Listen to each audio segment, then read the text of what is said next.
everybody. Happy post Hanukkah, post Christmas, post Boxing Day, pre New Year's Eve, and in the middle, I believe, of Kwanzaa and lots of other things going on season.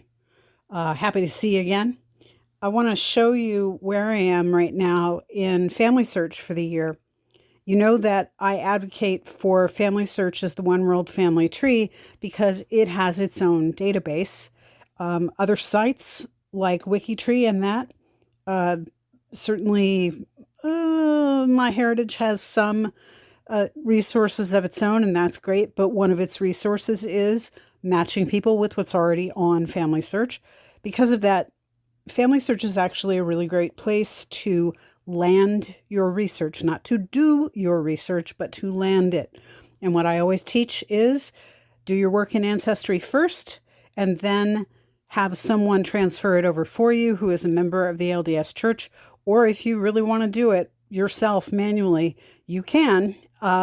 It's a lot slower going, but I'm really hoping also that more people who are LDS are going to join in the fun and transfer trees over for people who are not LDS. So what am I going on about today? Well, 2021 is what I'm looking at right now. I've got a few days left in the year, obviously, and that's good. But I may not get back to it, honestly, before the end of the year. And so I want to look at my numbers and with those numbers, tell you about what it is that I've been doing, because scoring numbers, like notches on a bat or something like that, kills painted on the side of a bomber plane. That's not really what it's about. It's not what it's about at all, in fact. So I have a family tree app here. It's FamilySearch, and I'm going to tap on it, and I'm going to open it up for you. Here's my family tree. It's where you go first. Sometimes when I go here, I've set it so that it's a fan chart. I like it this way better. The fan chart for me is very dizzying to read, and this is a lot simpler. So I'm going to the hamburger menu over on the upper left, and tapping there. In this pull-out menu, there are a lot of things. But what I'm looking at, and what I'm always looking at to stat myself and to sort of monitor my own progress, is my contributions.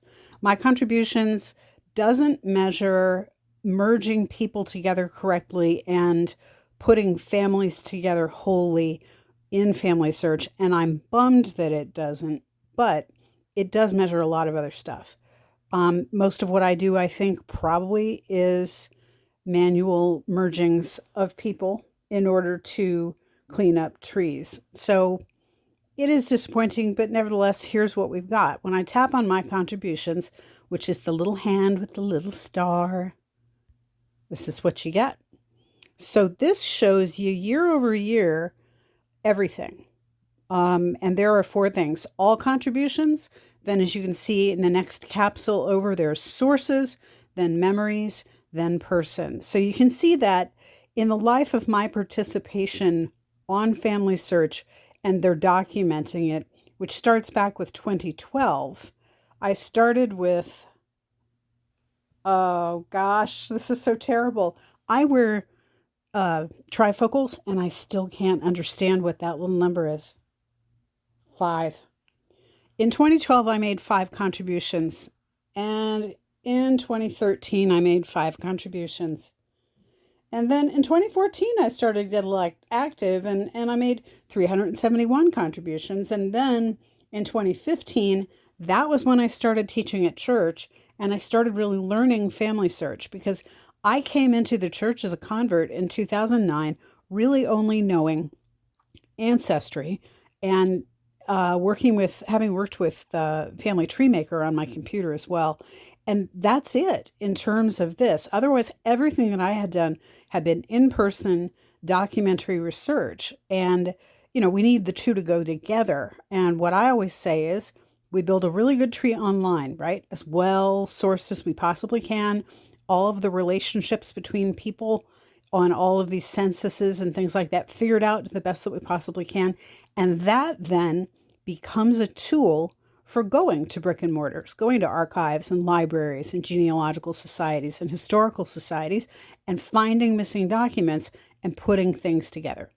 So I had been doing it that way, and I flipped into reverse for a lot of people because I went from paper to digital. And I know that what I now teach is from digital to paper, and from paper to people.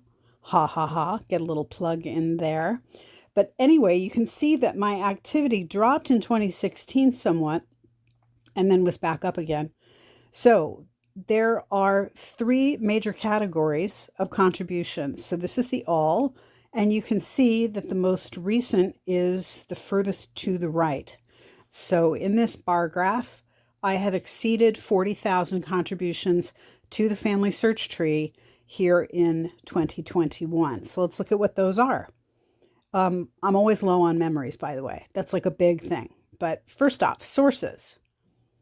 Sources are, I have a suggested census record in FamilySearch, and so I add it to all the people in the household.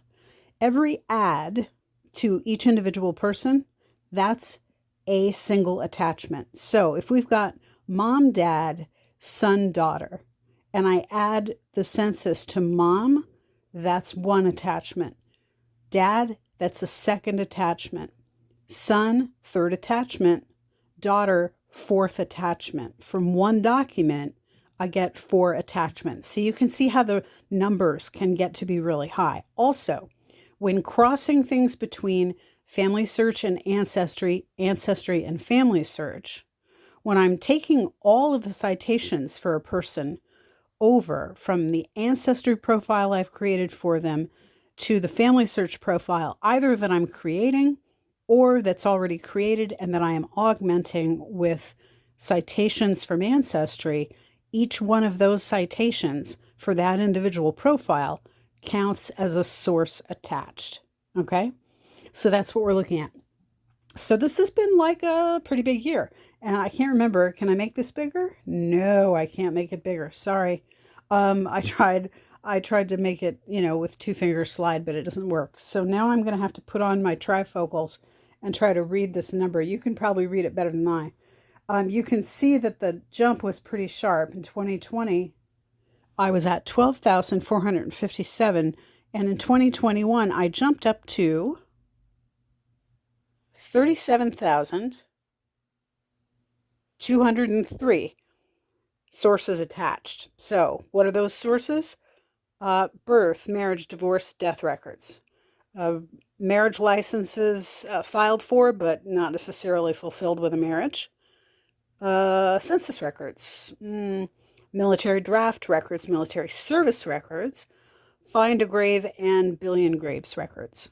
Those are all considered sources by FamilySearch. And as we know, some of them are more or less authoritative than others when it comes to certain kinds of dates or places or things like that. Nevertheless, I always say we're trying to paint a black wall neon yellow, and it starts with one coat of white paint, and you just keep painting on the white coats of paint until you're ready to start painting on those coats of neon yellow. So it's layer after layer after layer, or source after source after source until you get to definitive or nearly definitive dates of birth, marriage, divorce, death, all that kind of stuff for a single person.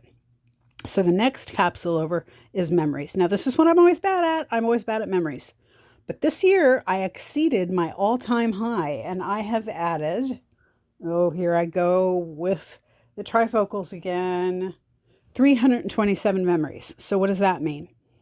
Similar to documents, only in this case, it is a scanned document of some kind that is uploaded as a PDF or a JPEG, or it is a scanned photograph. And for instance, in a will, in Benjamin McLaughlin's will, Benjamin McLaughlin is mentioned. It's his will. He also mentions the executrix of his will is going to be his sister Nancy.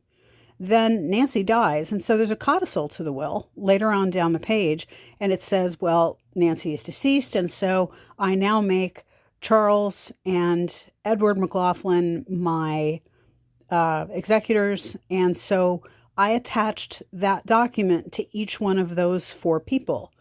That means 4 memories attached, you see? Once to Benjamin, once to Nancy, once to Charles, once to Edward. Makes perfect sense to me. Hope it makes sense to you. But I'm not really great at sitting down and just scanning in photographs. It feels like it takes a lot of time, and it makes me feel guilty because I'm not working for pay during that time. And so it's really kind of hard for me to sit down and do. But I didn't let my guilt get in the way. I said, well, I'm going to do one today. I'm just going to do a memory, and I'm going to attach it to a couple of people who are in it, and that's pretty much that. And it's worked out nicely. And so now I have a career high of 1,143, as well as a yearly career high of, what did I say it was? I got to put my glasses on again. 327. Okay. Now, this is where I'm always swinging for the fences. Persons. So next capsule over, I'm tapping on it. This is persons created in the FamilySearch space, and it comes from a couple of different places. On the one hand, if I'm transferring an individual person's profile over from Ancestry to FamilySearch, and that person doesn't yet exist in the FamilySearch space, that person gets created from scratch with all of those citations from Ancestry drafted over, brought over as citations to support my assertions of birth date, birthplace, death date, death place, and then eventually once I add the spouse of a person, because usually it's mom and dad that you add first and then you start to add kids, then that means those other statistics, they'll get added as well. So that's really kind of fun. The other way that you add persons in the FamilySearch space is, and I don't do this unless people already exist. So I've got Joe Smith and his wife, Mary Jones, and they've got 5 kids. And I've got all of their information from Ancestry already over, the birth date and place, the death date and place. That's all entered in there. I've manually entered the marriage information because for some reason that I don't understand, you can't draft it over and pull it over from Ancestry into FamilySearch. It just won't pull. FamilySearch, maybe you can tell us why that's true. Ancestry, maybe you can. Maybe sitting together, you can fix it over a cup of not coffee. I don't know. But so that's a problem. But otherwise, when you add the information and you add the people manually, or you've added them through Ancestry and transferring and they're already there, hints will pop up in FamilySearch. And generally speaking, they're good hints. They're not always, but generally speaking, they're good hints. They're even frequently, I would say, better hints sometimes than what you pull up on Ancestry. And so say we've got John Smith, Mary Jones, and their 5 Smith children, and a census record pops up. And that census record has 6 kids on it. Well, gee, I didn't know about that 6th kid. What am I going to do? I'm going to examine it, make sure that it is actually applicable to this particular family, that the times and the dates and the places and the names and everything like that line up. And if they do, that's great. One way that I create a new person is if they've got another child and I didn't have that information because maybe that child died young, or I hadn't run across the specific census record on Ancestry, I can create that child by adding it in using that census record. And so that's how another way from the FamilySearch side that persons are created. Another way that persons are created from the FamilySearch side is FamilySearch frequently has, they're really sad and kind of weird, these birth/death records. They're like a birth certificate, but really it's a death certificate as well for a stillborn child or a child who died a few hours after birth. Or sometimes you get the death certificate and the child only died a few days after birth or something like that. But certainly that child only having lived a few hours or a few days is not going to show up on a census record. And so utilizing that record from mom or dad's perspective, adding it to mom, then adding it to dad, then adding that new child in as their child with all of the information from that record, that's how else you can create a new person. So with all of those ways of doing that, this year I have done over, well, let me see. I'm bad at math, but over half of the people I have added over to the FamilySearch space from Ancestry or from FamilySearch records. I did it this year. How? Why is this important? Okay. For me, this is important because it helps me to understand the degree to which I am helping FamilySearch. It is very fashionable in genealogical search circles to trash FamilySearch because it's a one world tree that is a community space and everything like that. For some reason, people don't seem to like to trash WikiTree, which is also a community space and which has a lot of errors on it as well, because the documents are not held in a database there in WikiTree. It's 100% manually entered. So I don't really understand why it is that people get snippy about one thing or the other. I figure you work wherever you're comfortable, right? It's all good. MyHeritage, I'm not super crazy about MyHeritage because it's possible to take somebody else's tree and kind of glom it onto your own without knowing whether or not they've actually done a whole lot of work on it. And that's an error similar to an error that could be made in the Ancestry space. So possible errors abound in all of these spaces. It's really easy for people to trash FamilySearch, but what I say is this. Instead of spending all of your mouth music on trashing FamilySearch, why not spend some of your time and energy fixing things there? Hey, there's an idea. And that's what I encourage everybody to do.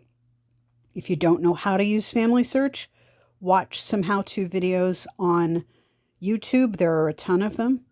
If you don't know, even after doing that, how to do it, go to, well, I hesitate to say go to a family history library because a lot of things might be closed by now, but you can get in touch with people through FamilySearch by calling the number.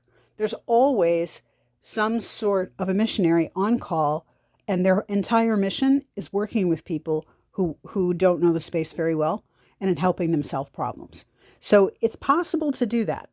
And the more you become a force for improvement and positive change in FamilySearch, then the more you're actually contributing to the work. Because remember, FamilySearch is a free space, cost-free.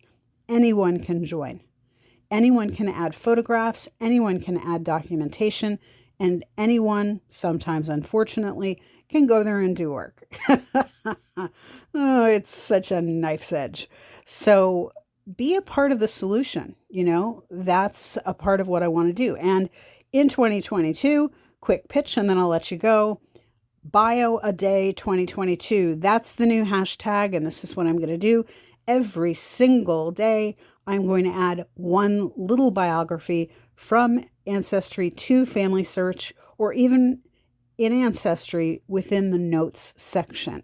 But the life sketch section for every person who's on FamilySearch, that's where you can just paste in a little bit of information. When so-and-so was born, their parents were such and so ages. They were born in this town. They were the third of 5 children, and they married so-and-so. On marriage date, they had 3 kids, and so-and-so died in X place. You can actually, quite literally, copy that paragraph out of Ancestry with a Control-C and then Control-V, paste it into the life sketch, and then augment it. Go back and say, oh, and in the 1910 census shows that he was a blacksmith, or that she was a librarian, whatever, You can do all the work that you want to do on it eventually. All I'm saying is add one teeny little biography every day. Just Control-C, copy it out of your FamilySearch, and then paste it into, out of your Ancestry, paste it into your FamilySearch. It's pre-written in the can't remember, life story area, I believe it is. The leftmost option on the screen in Ancestry. Just copy that out, paste it in.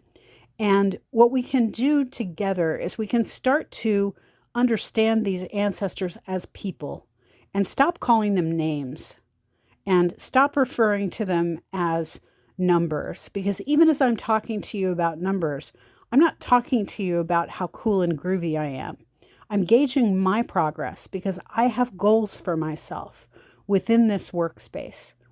And that's how I can gauge whether or not I'm succeeding or whether I maybe need to adjust my goals, down, up, whatever. So that's what I have for you today. That's me in 2021 thus far. I hope that you are able to track your own progress and pacing and keep track of the things that you want to do without harshing on yourself for maybe missing a goal, just tracking it, and stay in the flow. Whatever that flow is, working once a week, working once a month, working daily, doesn't matter. Just find what's good for you and do it. Be kind to yourself in it. Get to know your ancestors in a way that you're comfortable with. And with that, I leave you. Please have a great day. And as we come up on the new year, a safe celebration. Please mask, wash your hands, social distance, stay home. Do what you can to entertain yourself from home.